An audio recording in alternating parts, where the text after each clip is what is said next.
दुल्हन हो तो ऐसी। शादी के बाद विदाई का समय था। नेहा अपनी माँ से मिलने के बाद अपने पिता से लिपट कर रो रही थी और वहाँ मौजूद सभी लोगों की भी आंखों में आंसू थे। उस समय नेहा ने घूंघट निकाला हुआ था और अब उसका विदाई होकर ससुराल जाने का समय हो गया था। तो जैसे ही नेहा रोती हुई कार में बैठने लगी, तभी उसकी छोटी बहन रोती हुई उससे दोबारा लिपटकर रोने लगी। तभी गाड़ी के पास खड़े नेहा के पति अविनाश से उसका दोस्त दिनेश कहता है, अरे यार अविनाश, यहाँ से घर पहुँचते हैं सबसे पहले होटल अमृत बाग पहुँचकर एक बढ़िया सा खाना खाएंगे, क्योंकि यहाँ तेरे ससुराल में एकदम घटिया खाना था। ऐसा खाना तो हमारे यहाँ कुत्ता को भी नहीं खिलाते। तभी साथ ही खड़े अविनाश के छोटे भाई ने भी कहा, हाँ यार, यहाँ का खाना तो एकदम बकवास था और रसमलाई तो रस ही नहीं था। वे ये कहते हुए वो तीनों ही जोर जोर से हंस रहे थे।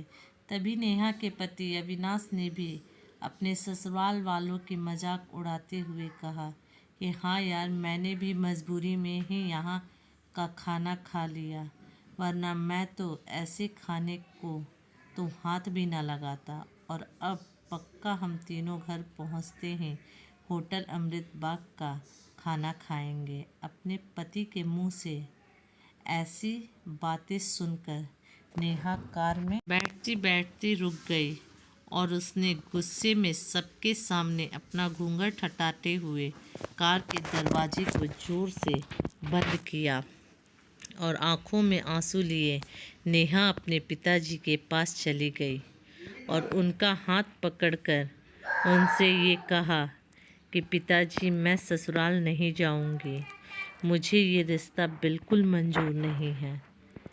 ये बात नेहा ने इतनी ज़ोर से कही कि सब लोग उसकी बात सुनकर हक्के बक्के रह गए। सब लोग नेहा के नज़दीक आ गए और नेहा के ससुराल वालों पर तो जैसे पहाड़ ही टूट पड़ा हो। वजह क्या थी ये किसी को भी समझ नहीं आ रहा था।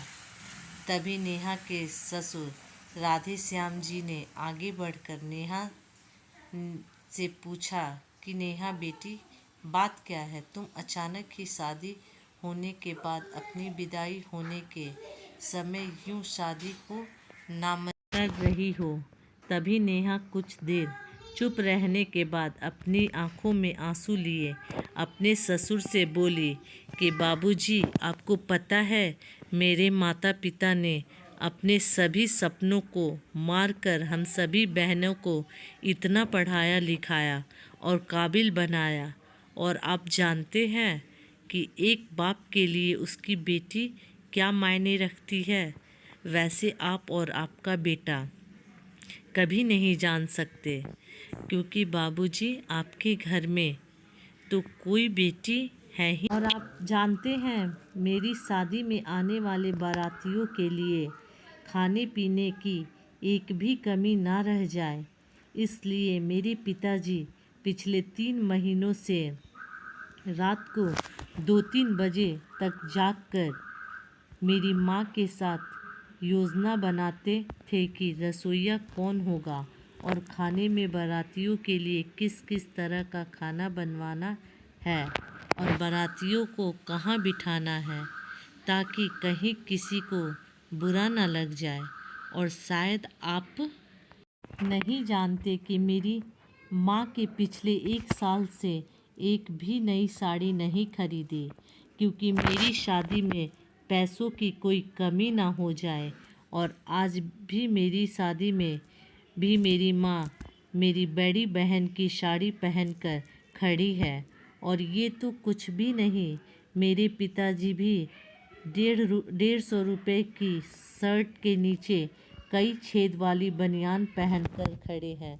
और ये सब सिर्फ इसलिए ताकि मेरी शादी में कोई कमी न रह जाए। लेकिन इतनी मेहनत करने के बावजूद भी आज इस शादी में आपके बेटे को रोटियां ठंडी लगी, उसके दोस्तों को पनीर बकवास लगा और मेरे देवर जी को रसमलाई में तो रस ही नहीं मिला।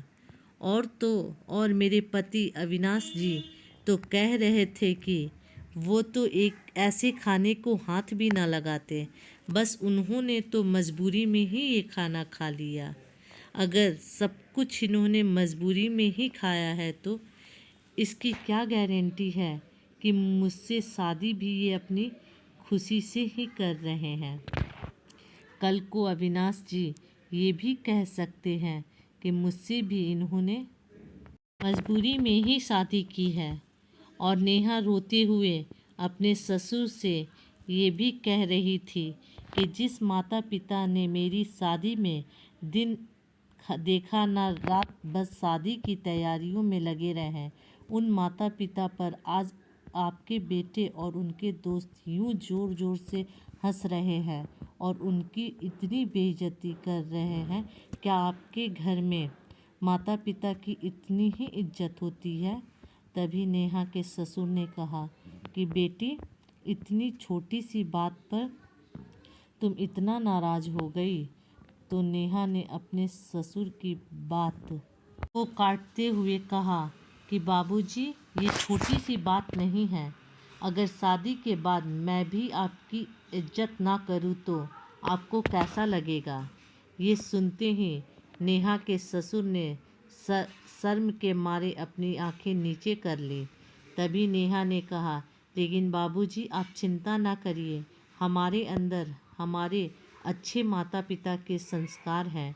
किसी की बेइज्जती करना ये सब हमारे माता पिता ने हमें कभी सिखाया ही नहीं। ये सुनते ही नेहा के पिताजी दयाशंकर जी ने आंखों में आंसू लिए अपनी बेटी को गले से लगा लिया और उससे कहा कि बेटी, मुझे गर्व है कि तू मेरी बेटी है और अब तू शांत हो जा। बेटी, तुझे मेरी कसम, तू इन्हें माफ़ कर दे और खुशी खुशी ससुराल चली जा। तभी नेहा का पति अविनाश भी नेहा के पिताजी और नेहा से हाथ जोड़कर माफ़ी मांगता है और ये कहता है कि बाबूजी, मुझे माफ़ कर दो, सारी गलती मेरी है, लेकिन आज आपकी बेटी ने मुझे पिता की इज्जत करना सिखा दिया। आज के बाद मैं हर किसी के माता पिता हमेशा इज्जत करूँगा। उसी वक्त नेहा के ससुर राधे श्याम जी भी आगे आकर अपनी बहू नेहा के सर पर हाथ रख कर कहते हैं कि मैं तो बहू लेने आया था, लेकिन ईश्वर बहुत कृपालु हैं, उसने मुझे बहू के रूप में बेटी दे दी।